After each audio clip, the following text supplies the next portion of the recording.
खंडहर की रानी की भयानक आत्मा। रात का तीसरा पहर था। चारों ओर घना अंधेरा छाया हुआ था। चांद की रोशनी बादलों में छिपी थी और जंगल की हवाओं में एक अजीब सी सरसराहट थी, जैसे कोई अदृश्य ताकत अपने आगमन की घोषणा कर रही हो। गांव के बाहर जंगल के बीचों बीच खड़ा था एक खंडहर, जिसकी डरावनी कहानियां पूरे क्षेत्र में मशहूर थीं। यह खंडहर रानी चारुलता का महल था, जिसकी आत्मा उस जगह पर भटकती थी। कहते हैं उसका प्रेम और दर्द एक श्राप बन चुका था, जिसने खंडहर को डरावना बना दिया था। सुरेश, एक खोजी पत्रकार, ने इन कहानियों को कई बार सुना था। उसकी नौकरी मुश्किल में थी और उसे एक बड़ी सनसनीखेज कहानी की जरूरत थी। सुरेश ने ठान लिया कि वह इस खंडहर की सच्चाई को खोज निकालेगा। गांव के बुजुर्गों ने उसे चेताया था कि यह खंडहर उसकी मौत का कारण बन सकता है, पर सुरेश ने उन बातों को अंधविश्वास मानकर अनदेखा कर दिया। खंडहर की यात्रा। उस रात सुरेश अकेला ही अपनी यात्रा पर निकल पड़ा। आसमान में बादल गहराते जा रहे थे और हवाओं की सरसराहट से अजीब सी घबराहट हो रही थी। खंडहर के पास पहुंचकर सुरेश ने देखा कि दरवाजा खुद ब खुद खुल गया। उसे लगा जैसे कोई अदृश्य ताकत उसका इंतजार कर रही हो। खंडहर में घुसते ही ठंडी हवा का झोंका उसके चेहरे से टकराया। दीवारों पर काई उग आई थी और फर्श टूटी फूटी ईंटों से भरा हुआ था। सुरेश ने टॉर्च की रोशनी चारों ओर डाली। वह हिम्मत जुटाकर आगे बढ़ा।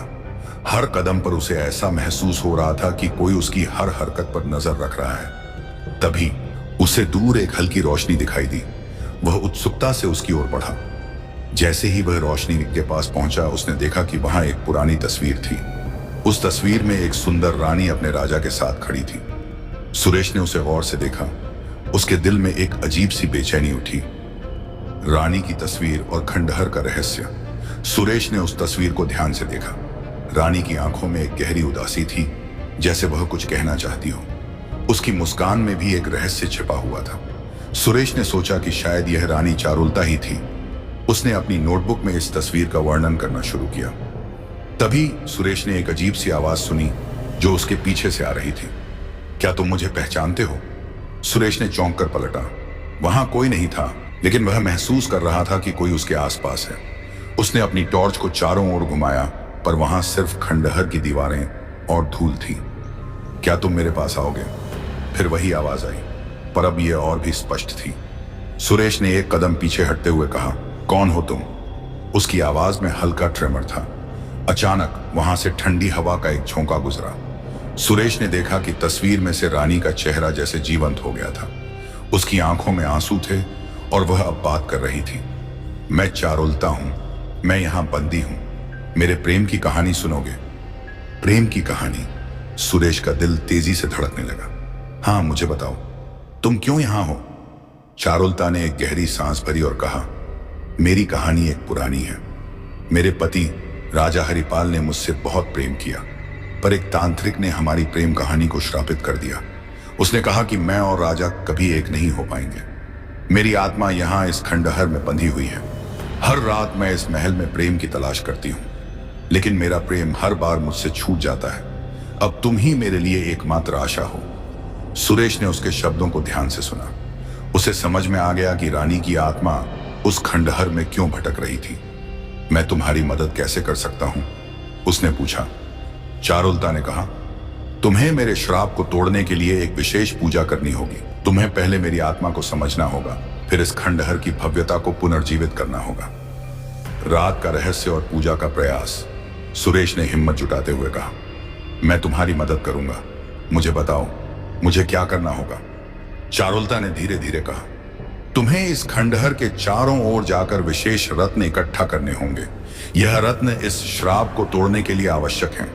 इसके अलावा तुम्हें एक हवन करना होगा ताकि मेरी आत्मा को शांति मिल सके। सुरेश ने चारुलता के निर्देशों का पालन करते हुए खंडहर के चारों ओर घूमना शुरू किया। उसने देखा कि खंडहर के चारों ओर कई प्रकार के रंग बिरंगे रत्न बिखरे पड़े थे। हर एक रत्न के पास एक अलग कहानी थी। सुरेश ने उन सभी को इकट्ठा किया और वापस महल में लौटा। उसने एक स्थान पर बैठकर रत्नों को व्यवस्थित किया और पूजा की तैयारी करने लगा। उसने ध्यान केंद्रित किया और चारुलता की आत्मा से जुड़ने की कोशिश की। जैसे ही उसने मंत्र पढ़ना शुरू किया, अचानक चारों ओर हल्की रोशनी फैल गई। रानी की आत्मा का प्रकट होना। पूजा के दौरान अचानक खंडहर में एक हलचल सी हुई। दीवारों पर पुरानी चित्रकारी जैसे जागृत हो गई।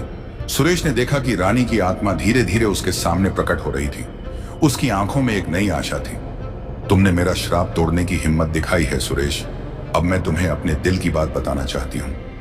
मुझे यह बताओ चारुलता, मैं तुम्हारी पूरी मदद करने के लिए यहाँ हूँ, सुरेश ने कहा। चारुलता ने कहा, इस खंडहर की दीवारों में बहुत सारे राज छिपे हैं। एक बार जब तुम मेरी आत्मा को मुक्त करोगे तो यह खंडहर फिर से अपनी पुरानी भव्यता को प्राप्त करेगा। लेकिन तुमको मेरे श्राप के रहस्य को भी जानना होगा। श्राप का रहस्य? सुरेश ने फिर से ध्यान लगाया और चारुलता से पूछा, इस श्राप का रहस्य क्या है? चारुलता ने बताया, यह श्राप उस तांत्रिक का था जिसने हमारी प्रेम कहानी को बर्बाद कर दिया। उसने मुझे और मेरे राजा को अलग कर दिया। उसने कहा कि जब तक कोई सच्चा प्रेमी मेरी आत्मा की शांति नहीं लाएगा तब तक मैं इस खंडहर में भटकती रहूंगी। मुझे विश्वास था कि एक दिन कोई मुझे मुक्त करेगा। तुम्हारे आने से मुझे वह विश्वास फिर से जाग उठा है। सुरेश ने समझा कि उसे न केवल रत्न इकट्ठा करने थे बल्कि तांत्रिक के श्राप के स्रोत को भी खत्म करना होगा। मैं तुम्हारी मदद करूंगा। मुझे बताओ, उस तांत्रिक के श्राप को कैसे खत्म किया जा सकता है? चारुलता ने कहा, तुम्हें उस तांत्रिक की समाधि तक पहुंचना होगा। वहां तुम्हें एक विशेष मंत्र बोलना होगा। केवल तभी मैं इस श्राप से मुक्त हो सकूंगी। समाधि की ओर यात्रा। सुरेश ने तुरंत अपनी योजना बनाई। वह खंडहर से बाहर निकला और जंगल की ओर बढ़ा। वहां से तांत्रिक की समाधि लगभग 1 मील दूर थी।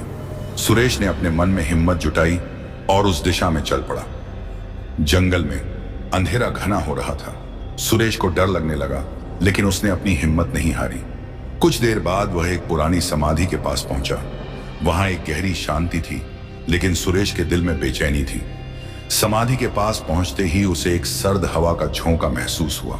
उसने आंखें बंद की और चारुलता के निर्देशों के अनुसार मंत्र पढ़ना शुरू किया। जैसे ही उसने मंत्र का उच्चारण किया, अचानक चारों ओर एक तेज रोशनी फैल गई। श्राप का अंत। अचानक उसे लगा जैसे समय थम गया हो। समाधि के पास से एक छाया बाहर निकली। वह तांत्रिक था, जिसका चेहरा डरावना और भयानक था। उसने सुरेश को घूरते हुए कहा, तुमने मेरी शक्ति को चुनौती दी है। तुम इस श्राप को तोड़ने का साहस कैसे कर सकते हो? सुरेश ने साहस बटोरते हुए कहा, मैं सच्चा प्रेम लेकर आया हूं। रानी चारुलता को उसके प्रेम से मिलाने का साहस किया है। तुम उसका श्राप खत्म कर दो। तांत्रिक ने हंसते हुए कहा, तुम समझते क्या हो? प्रेम से बड़ा कोई शक्ति नहीं, लेकिन मेरा श्राप अजेय है। सुरेश ने दृढ़ता से कहा, मैं तुमसे डरता नहीं। तुम्हारा श्राप अब खत्म होने वाला है। और उसने फिर से मंत्र का उच्चारण किया। एक तेज रोशनी ने तांत्रिक को घेर लिया। वह चीखते हुए धरती में समाने लगा। उसके श्राप का असर खत्म हो गया। सुरेश ने राहत की सांस ली। मुक्ति की ओर वापस खंडहर लौटकर सुरेश ने चारुलता से कहा, मैंने श्राप खत्म कर दिया है। तुम अब मुक्त हो सकती हो। चारुलता ने धन्यवाद कहा और उसकी आंखों में आंसू थे। तुमने मुझे स्वतंत्रता दी है सुरेश।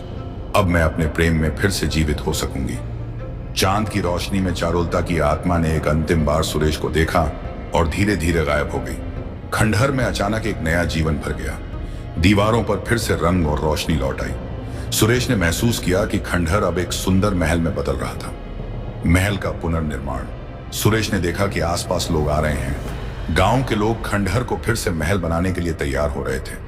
सुरेश ने गांव के लोगों को बताया कि रानी चारुलता अब स्वतंत्र है। सभी ने मिलकर खंडहर को फिर से संवारने का निश्चय किया।